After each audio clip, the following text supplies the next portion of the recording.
Jesus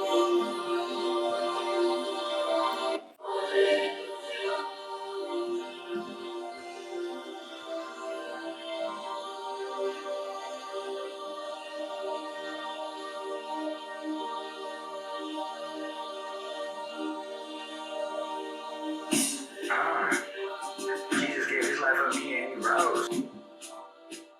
Hey, what's up, YouTube? I'm James, and I want to talk to you about something important, our connection with the Bible. I'm talking to believers here. I understand the challenges many of us face when finding the motivation to just read it. Further, to keep it open and read it for more than just a few verses. I made this channel because of the pure religion we had, that the Bible commands us to make sure we don't forget. In this video, I will explore some possible reasons this is a problem, and give you some tips that I used to make it a little bit more But first, I gotta tell you the importances, shall we? So, the number one reason you should be reading your book is because you love God. That's the first commandment, and it commands you to do so with all your heart. And it goes on to say that you shouldn't have any other gods before him. Well, let's think about that for a second. It's a good thing we are Christians. That's how I know you're not going to bite my head off for bringing this stuff up. But we are Christians, and one of the things we're supposed to be known for is our self-reflection. So let's do that for a bit. We have to ask ourselves, do we love God? I don't want you to answer that right away. When you reflect, you ask questions that you mull over for a while. But when you come back to the answer, yes, I do, great, I'm glad. So now let's explore other possibilities. I can tell you from firsthand experience that when I was at my worst, or even just not doing great, I didn't want to open the book, because when I did, well, you know those states of cognitive dissonance we go in?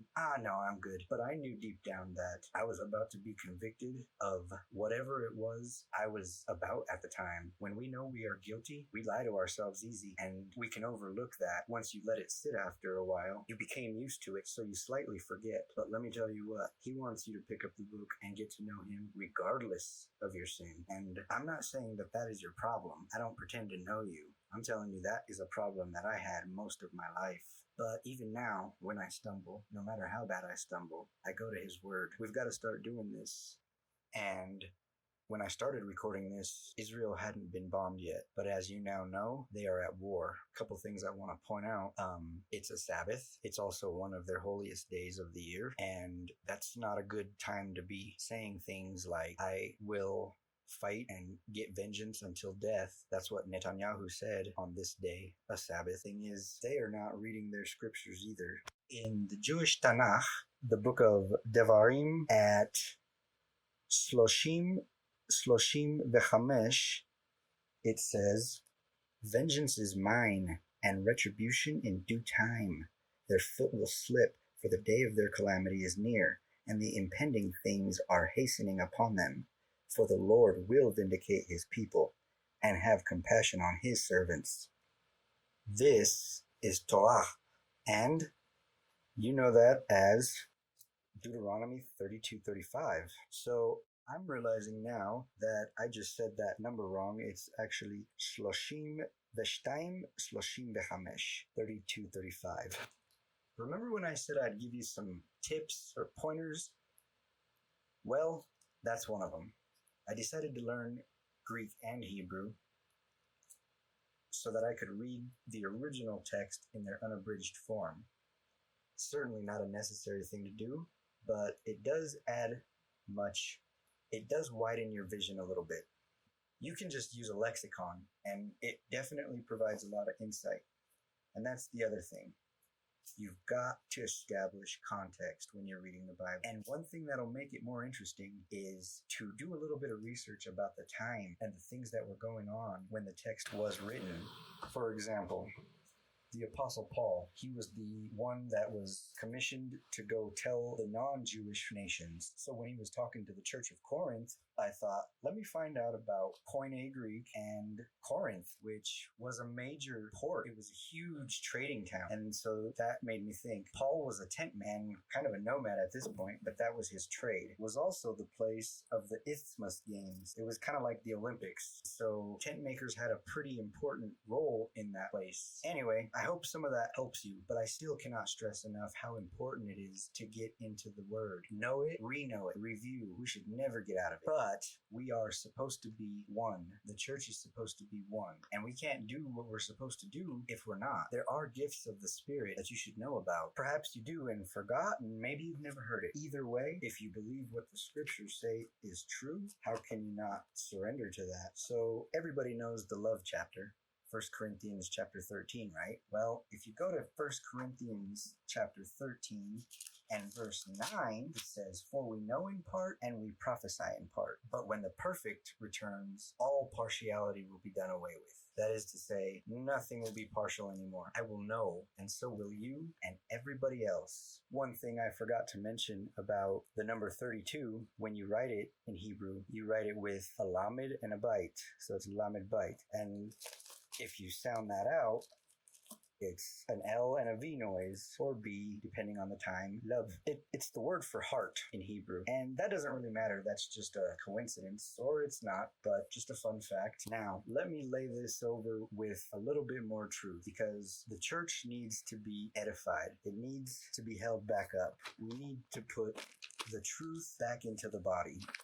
So, in 14, it tells us to pursue love, yet desire earnestly spiritual gifts, but especially that you may prophesy. For one who speaks in a tongue does not speak to men, but to God. For no one understands, but in his spirit he speaks mysteries. But one who prophesies speaks to men for edification and exhortation and consolation. One who speaks in a tongue edifies himself, but one who prophesies edifies the church. That's us, guys. Ladies and gentlemen, maybe the days of the prophets are dead, but we can still prophesy in part, and that perhaps you can prophesy even more. But together?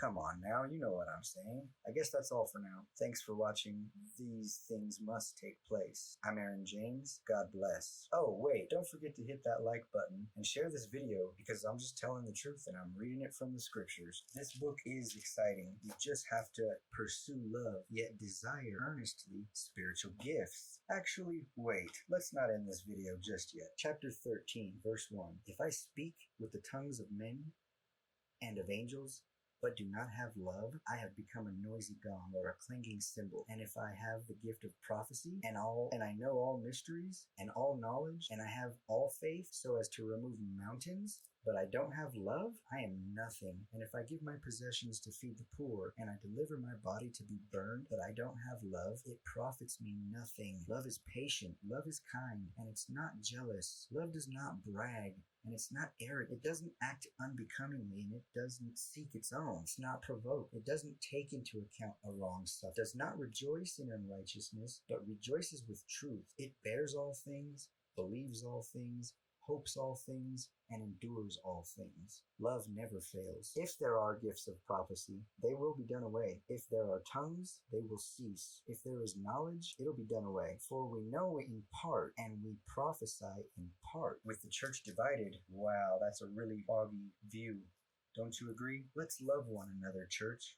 And now you know how to pursue love. You already knew that, but this is the end of the world. This is not a time to get it wrong. Turn back to the scriptures and sound doctrine, and let's be united as a church. When somebody is wrong, let's start correcting them the right way, with love. And when somebody has told us the truth, let's not be fools and despise knowledge. You remember what the first chapter of Proverbs says, right? Who knows the beginning of knowledge? The beginning of knowledge and wisdom is the fear of the Lord. The Lord loved us so much that he gave his only begotten Son, and whoever believes on him shouldn't perish, but have everlasting life.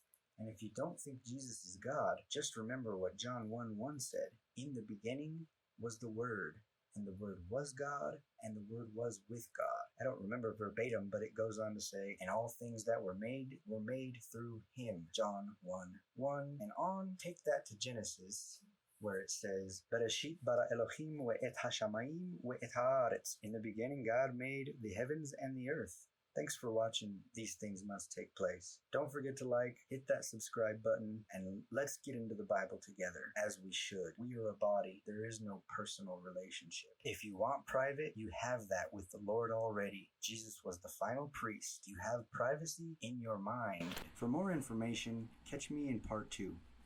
I'm Aaron James. Good night.